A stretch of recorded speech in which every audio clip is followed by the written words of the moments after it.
লাভের উপর টাকা দিয়ে কোরবানি করা যাবে কি না? একটা হাদিস এখানে আমি পাঠ করেছিলাম, মান কানা লাহু সাআতান, যে যার সামর্থ্য আছে।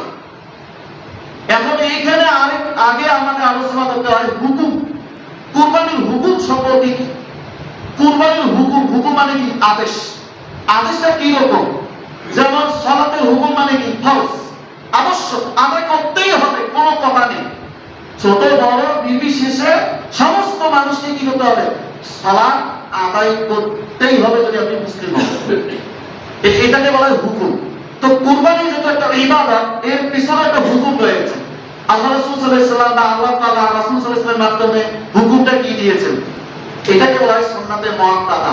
এটা ওয়াজিব নয় যে যে কোনো মূল্যেই আপনাকে কুরবানি দিতে হবে, যে কোনো মূল্যে। এক মাস পর্যন্ত আপনার চাউল নাই ঘরে, কিন্তু কুরবানির জন্য মাথা ব্যথা আপনার চলছে, যেভাবে হোক আমার কুরবানি দিতে হবে। এইটা আল্লাহ রাসূল সাল্লাল্লাহু আলাইহি ওয়াসাল্লাম কখনো বলেননি। যার কারণে আল্লাহ রাসূল সাল্লাল্লাহু আলাইহি ওয়াসাল্লামের জীবন দশায় অথবা আল্লাহ রাসূল সাল্লাল্লাহু আলাইহি ওয়াসাল্লাম মৃত্যুবরণ করার পর আবু বকর রাদিয়াল্লাহু তাআলা আনহু, ওমর ফারুক রাদিয়াল্লাহু তাআলা আনহু, আব্দুল্লাহ ইবনে আব্বাস রাদিয়াল্লাহু তাআলা আনহু, বেলাল রাদিয়াল্লাহু তাআলা আনহু, আব্দুল্লাহ মাসউদ রাদিয়াল্লাহু তাআলা আনহু, প্রমুখ যারা প্রভাবশালী সাহাবী, বিশুদ্ধ সাহাবী, আশা মানে জান্নাতের মুবাশশিরা, হ্যাঁ আশারায়ে মুবাশশিরা বলা হয়। জান্নাতে বেঁচে মানে দুনিয়াতে বেঁচে থাকাকালীন জান্নাতের সার্টিফিকেট তারা হাতে পেয়েছে। এমন সাহাবীরা সাধ্য থাকার পরেও তারা কুরবানি দেয়নি। তারা কুরবানি দেয়নি, সাধ্য আছে দেয়নি। তারা কেন দেয়নি? এর পেছনে তাদের হিকমত। তারা চেয়েছে যে আমাদের পরবর্তী প্রজন্ম যারা আসবে তারা যেন এটাকে ফরজ হিসেবে মেনে না নেয়, সুন্নাতে মুআক্কাদা। যার কারণে মাঝে মাঝে তারা কুরবানি দেয়নি। এটা বুঝাতে চেয়েছেন যে কুরবানি ফরজ নয়, সাধ্য আছে আপনি দিয়ে দেন, কিন্তু সাধ্য নেই আপনি আর দিতে পারবেন না। আর লাভের উপর তো একেবারে চরম একটা জঘন্য একটা কাজ। লাভের উপর মানে কি? সুদ। 1000 টাকা ধার নিয়েছে, আপনি 1500 টাকা দিবেন বলে মত দিয়েছে, এটাকে তো বলা হয় লাভের উপর। মানে যে ব্যক্তিকে টাকা আপনাকে দিয়েছে সে লাভ নেবে, বিনা পরিশ্রমে 1000 টাকার পরিবর্তে 500 টাকা নিয়ে নেবে, তাহলে 1500 টাকা। এটাকে বলা হয় সুদ। আর সুদ কত বড় ভয়াবহ এটা তো আপনাকে আমি বলে দিয়েছি। সুদ মানে হলো নিজের মায়ের সাথে জেনা করা পাপ। আস্তাগফিরুল্লাহ, নাউযুবিল্লাহ। আল্লাহ তাআলা আমাদেরকে এই সমস্ত কাজ থেকে হেফাজত করুন, আমিন। এরপরে ধার নিয়ে 10,000 টাকা দেন, আমি 10,000 টাকাই দেবো আপনাকে। যে ব্যক্তি দিয়েছে সেও কি রাজি হয়েছে। ধরেন ভাই একে বাড়িতে 5 ভাই আছে, 6 ভাই আছে, হ্যাঁ 3 ভাইয়ের সামর্থ্য আছে আর 2 ভাইয়ের নাই। এখন যে ভাইয়ের সামর্থ্য আছে সে বলছে ভাই আমি তোমাকে টাকা দেব, তুমি 12 মাসে শোধ করে দিও, দরকার নেই, ওই কুরবানি হবে না। ওর সামর্থ্য নেই, আপনি কেন আপনি ওকে ঋণ করে পাহাড় চাপে দিয়ে কেন আপনি সব দিয়ে দেবেন? এইভাবে কুরবানি হয় না। কুরবানি যে কোনো মূল্যে আপনাকে দিতে হবে এটা নয়। যে কোনো মূল্যে দিলে তো আল্লাহ তাআলা এই কথাটা বলতেন না যে লাইয়ানাল্লাহু লুহুমুহা ওয়ালা দিমাউহা, আল্লাহর কাছে পৌঁছে না কোনো গোশত, কোনো রক্ত, কোনো মাংস, কোনো চামড়া, কিছুই পৌঁছে না। তাহলে আপনার দরকার কি? সামর্থ্য আছে যতটুকু কতটুকু মূল্যে আপনাকে দিতে হবে। যদি একটা ছাগল বকরি কেনার সামর্থ্য থাকে তাহলে ছাগল বকরি কি করতে হবে? দিতে হবে। কিন্তু ফ্যামিলির দিকে তাকিয়ে যদি আপনি বলেন ছাগল দিয়ে হবে না, আমার মেয়ে ছাগলের মাংস খাইতে পারে না, আমার স্ত্রী ছাগলের মাংস খেতে পছন্দ করে না, আমি এটা দেব না, যাও আমার শ্বশুরকে বলো আমাকে 10,000 টাকা ধার থেকে আমি কুরবানি দেব, তোমারও তো বাপ, তুমি তো খাবে, যাও নিয়ে আসো। না, এটা সুন্নাহ নয়, এটা রাসূল সাল্লাল্লাহু আলাইহি ওয়াসাল্লামের বিধান নয়। সুন্নাহর মধ্যে থাকেন তাহলে আল্লাহ আপনাকে কবুল করবেন। সুন্নাহর বাইরে যাবেন আপনি বেদাতীদের তালিকায় থাকবেন।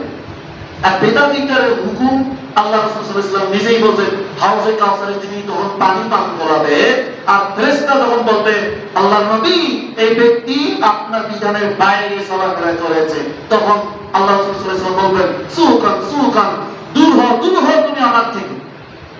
তাই আসুন সুন্নাহ অনুযায়ী কাজ করি, জোর জুলুম করে নিজের উপর জুলুম করে কোরবানি দেওয়া লাগবে না। আশা করি আপনি বুঝতে পারছেন। লাভের উপর টাকা দিয়ে কোনো কোরবানি হবে না। এরপর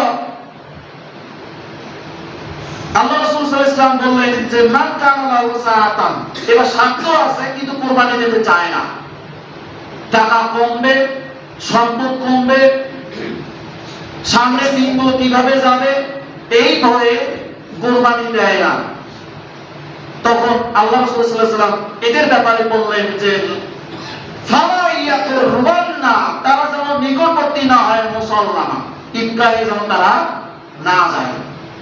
সম্মানিত হাজরিন, আল্লাহ রাসূল সাল্লাল্লাহু আলাইহি ওয়াসাল্লাম আপনাকে কুরবানি না দিলে আপনাকে ঈদগাহে যেতে নিষেধ করেছেন। তাই আমাদের যাদের সাধ্য আছে আমরা সুন্নাহ অনুযায়ী সেই সাধ্যটাকে পূরণ করব। আল্লাহ আমাদেরকে সেই তৌফিক দান করুন, আমিন। এরপরে আসুন কুরবানির পশু। কুরবানির পশু উপযুক্ত কোনটা? হাদিসে আছে মুসিন্না। মুসিন্না বলা হয় দুধে দাঁত পড়া। প্রথম জন্মের পরে যে দাঁত গজিয়েছে সেই দাঁত পরে নতুন দাঁত গজাকে বলা হয় মুসিন্না। দাঁতওয়ালা পশুকেই কোরবানি দিতে হবে। এরপরে হক্কানে আলেমগণ সবে সাহাবীগণ তারা বলেছেন যে যদি দাঁত না থাকে কিন্তু তাদের বয়সের উপর ডিপেন্ড করবে, তারা উট গরু দুটিকে একজাত করেছে, ছাগল দুম্বা একজাত করেছে, এরপর ভেড়া এটাকে একজাত করেছে। উট আর গরু 5 বছর যদি পূর্ণ হয়, পূর্ণ হয়ে যদি 6 বছরে পৌঁছে, তাহলে এমন গরু গাভীকে কোরবানি দেওয়া হালাল, জায়েজ আছে। তার যদি দাঁত নাও পাওয়া যায়। এরপর ছাগল, এটা 1 বছর পূর্ণ হতে হবে। 1 বছর পূর্ণ হয়, দ্বিতীয় বছরে পড়ছে, সেই ছাগলকে কোরবানি দেওয়া যাবে। কারণ হাটে গেলে আমরা বিভিন্ন প্রশ্নের সম্মুখীন হই, বিভিন্ন পরিস্থিতির সম্মুখীন হই যে ছাগলের দাঁত আছে, দাঁত নাই, কিন্তু কি বয়সও বোঝা যাচ্ছে না। কিন্তু এখানে মাসলা হলো যে বিক্রেতা আছে উনি যদি সত্যবাদী হয়, উনি আপনাকে যেটা বলবে, উনি যদি বলে যে ছাগলের দাঁত নেই কিন্তু বয়স কি 13 বছর, বয়স 12 মাস, বয়স 13 মাস, আপনি নিশ্চিন্তে নিয়ে আসবেন, ইনশাআল্লাহ আল্লাহ কবুল করবে। সে যদি মিথ্যা বলে সেটা তার, সে জবাব দিয়ে দেবে। কিন্তু আপনি তো তার মুখ থেকে শুনে ইমানের উপর বিশ্বাস থেকে নিয়ে এসেছেন, এটাও 1 নম্বর পদ্ধতি। 2, ছাগলের ত্রুটিযুক্ত কি কি দেখবেন। কোরবানির পশু একদম সুন্দর, তরতাজা, সুগন্ধ হতে হবে। যেমন খুদ থাকা যাবে না, যদি খুলে থাকে, হেলে হেলে হাঁটে, সেই পশু চলবে না। কান কাটা, চামড়া কাটা এগুলো চলবে না, কানা খোরা চলবে না। একদম কোরবানির পশু যদি কিনতে যান, চোখের সামনে হাত তোলাবেন, সে দেখতে পায় কিনা এটা চেক দেবেন, কান ভালোভাবে দেখবেন ত্রুটি আছে কিনা। এরপরে পায়ের মধ্যে দেখবেন 4 পায়ে, তাকে হারাবেন, সে হ্যান্ডলে হাঁটে কিনা হ্যাজকে হাঁটে এটা দেখবেন। কারণ কুরবানির পশু হতে হবে আল্লাহর কাছে একদম ত্রুটি মুক্ত, ওই হাবিলের পশুর মতো সুন্দর সুঠাম দুম্বা তারপরে রেখেছেন, ছট করে আল্লাহ কবুল করে নিয়ে নেবেন। এরকম ত্রুটি মুক্ত পশু আপনাকে ক্রয় করতে হবে।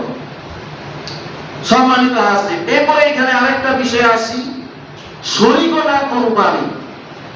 এটা তো বড় বিষয়, তবে আমি ছোট মানুষ হিসেবে যেটা বুঝি আপনাকে আমি শেয়ার করবো। ইনশাআল্লাহ এর উপর ডিপেন্ড করে, আমার কথার প্রতি যদি আপনার সন্দেহ হয়, আপনি আরো বড় আলেম ওলামাদেরকে জিজ্ঞেস করবেন, তারা কি ফতোয়া দেন। ফতোয়া দেওয়ার আমার কোনো যোগ্যতা নেই, তবে হাদিসের উপর ভিত্তি করে আমি যেটা বুঝি সেটা আপনাকে আমি শেয়ার করবো। দেখুন, সমাজে আছে 7 ভাগে কোরবানি। সরকারে বলবো আপনাদেরকে, ফিতনা করার কোনো প্রশ্ন নেই। 7 ভাগে কোরবানি। আর আল্লাহ রাসূল সাল্লাল্লাহু আলাইহি ওয়াসাল্লাম সহিহ হাদিসে, একাধিক সহিহ হাদিসে বলছেন। তবে সহিহ হাদিসে আছে কোনটা? হাদি বলা হয় কোরবানি 3 প্রকার। এক প্রকারের নাম হলো হাদি, দ্বিতীয় নাম হলো কোরবানি। কুরবানি বলা হয় ঈদুল আজহার দিন যে গরু জবাই করা হয়, এইটাকে বলা হয় কুরবানি। আর হাদি বলা হয় ওই যে মিনায় গিয়ে যে দুম্বা উট ক্রয় করে কুরবানি দেওয়া হয়, ওটাকে বলা হয় হাদি। এই হাদির ক্ষেত্রে রাসূল সাল্লাল্লাহু আলাইহি ওয়াসাল্লামের একাধিক হাদিসে আসছে তিনি যখন সফরে গিয়েছিলেন সেই দিন এদের দিন উপস্থিত হয়ে গিয়েছিলেন। সেই সময় তিনি কি করলেন, আদেশ দিয়ে দিলেন যে তোমরা একটা গরু একটা উটে 7 জন 10 জন মিলে কি করো, কুরবানি দাও। এটা কোথায়? প্রেক্ষাপটটা কোথায়? সফরে। কোথায়? সফরে। এরপরে হজের ইহরাম বাঁধার পর যেখানে কুরবানি দেয় উট, সেখানে তিনি কি করেছেন, 7 ভাগে 10 জনে মিলে একটা উট বা গরু জবাই করেছেন। আমার সরল মনে আমি এটাই বুঝি, কিন্তু আমি কোন হাদিসে খুঁজি পাই নাই এইভাবে আদেশ করেছেন যে তোমরা তোমাদের যেখানে বাস করো সেখানে তোমরা 7 ফ্যামিলি মিল করে একটা গরু কুরবানি দাও। আরেকটা হাদিসে আসছে, এক সাহাবী প্রশ্ন করছেন আল্লাহ নবী, না এক সাহাবী আরেকজন সাহাবীকে জিজ্ঞেস করছেন যে 7 ভাগে কুরবানি দেব, তো গরুর গোশত তো 7টা ভাগ হয়, তো আত্মাটা কি 7টা আছে? একটা গরু আত্মা কয়টা? একটা। আর গোশত হলো 7 ভাগ, কিন্তু আত্মা হলো একটা। শরীক হলেন 7 জন, তাহলে একটা আত্মা কার জন্য কবুল হবে? এটা একটা সন্দেহের বিষয়। আর 7 ভাগে কুরবানি কবুল হওয়া 1% চান্স আছে, 1%, তাও কম। কেন? কুরবানি দাতা যিনি কুরবানি দিবেন এনাকে হতে হবে শরীক মন, কোন ধরনের সন্দেহ থাকা যাবে না, মনের মধ্যে কোনো ইতবিতানি থাকা যাবে না। যেমন যদি আপনারা 7 ভাগে কুরবানি দেন, তাহলে 7 মানে 7 কথা হবে, মাংস এইভাবে কাটতেছে না, এটা আমার পছন্দ হচ্ছে না, এই যে মনের মধ্যে যত কথা। আর কুরবানি কবুল হবে সালাত ওয়ালা ব্যক্তি, নামাজি ব্যক্তি। কারণ আপনি এমন ব্যক্তিকে খুঁজে তারপর হলে 3 জন সালাত আদায় করে নিয়মিত, আর 6 জন পড়ে না, এখন বলতে আপনার কুরবানি কবুল হবে? তাহলে যে কাজে সন্দেহ থাকে সেটা থেকে মুক্ত থাকাই ভালো, এটাই বেটার। আমি বলতেছিলাম 7 ভাগে কুরবানি জায়েজ নয়, দেন আপনি অসুবিধা নেই, যেহেতু এই হাদিসে আছে ঈদুল আজহার দিন উপস্থিত হয়েছেন, আল্লাহ রাসূল সাল্লাল্লাহু আলাইহি ওয়াসাল্লাম সফরে গিয়েছেন, 7 ভাগে দিয়েছেন, একটা উট দর্শনে দিয়েছেন। তো তারা তো ছিলেন সব আদর্শ রাসূল সাল্লাল্লাহু আলাইহি ওয়াসাল্লামের একদম খাঁটি একদম সাহাবী, তাদের মনে তো কোনো ধরনের ভেজাল নেই। কিন্তু বর্তমানে উপস্থিত কার মনে কি আছে আপনি জানেন না? একজন সুদখোর, একজন ঘুষখোর, একজন ব্যাংকে চাকরি করে, একজন কি করে মদ খায়, নামাজ পড়ে না, আপনি হাজি, আপনি একাই নামাজি, আপনি এদেরকে নিয়ে কুরবানি দিলেন।